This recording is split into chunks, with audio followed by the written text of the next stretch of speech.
My name's Rodney Kelly and I'm here today to put more pressure on the British Museum to start talking about repatriating items that were wrongfully taken from the different cultures around the world.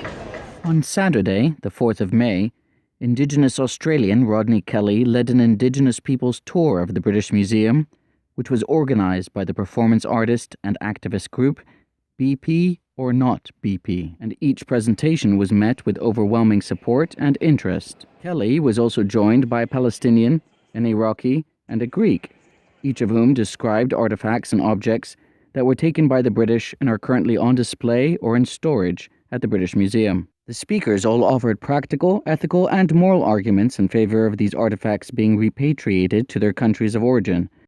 Musician and activist Samir Iskander described the role of the British Empire in removing Palestinian cultural heritage. I'm going to talk to you about some of the more than 4,000 Palestinian artefacts in the British Museum, many of which were stolen from Palestine by British colonialists.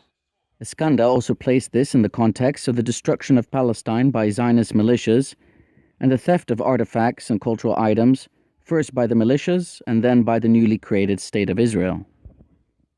Iraqi Yasmin Yunus, also of BP or Not BP, described the perverse irony of BP sponsoring artifacts originating from what is now known as Iraq and Syria. I vividly remember seeing a poster marketing the exhibit and how ecstatic I was that finally my history was being celebrated, only to find out that BP sponsored the exhibit, which was a massive slap in the face. The UK Foreign Office said in a memo on the 6th of November 2002 that Iraq is the big oil prospect.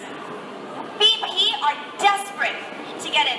Petros Papadopoulos from Return put forward a passionate argument in favour of the return to Greece of the Parthenon marbles, also known in the UK as the Elgin marbles after Lord Elgin, the British ambassador to the Ottoman Empire, who was ultimately responsible for their removal at the beginning of the 1800s.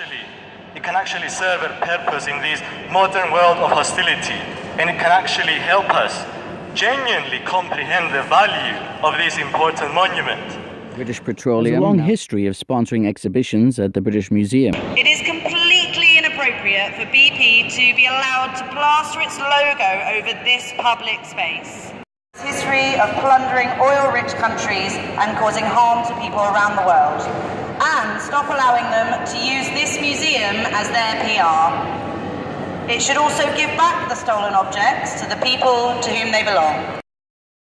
Of all the speakers, it was Rodney Kelly who had an especially significant ancestral connection to one of the items in the museum. There's a shield in this museum, and that shield was taken in 1770 when Captain Cook sailed up the east coast of Australia and he landed in Botany Bay.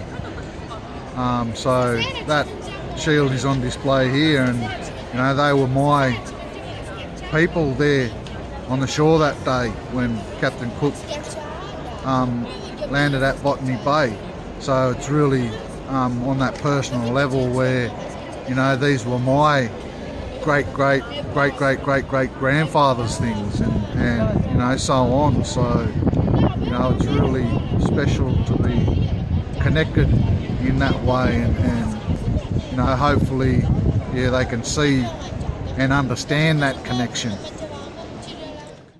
The conversation ultimately ended with an understanding that this may end up being an intergenerational struggle, but one that the presenters are clearly prepared for.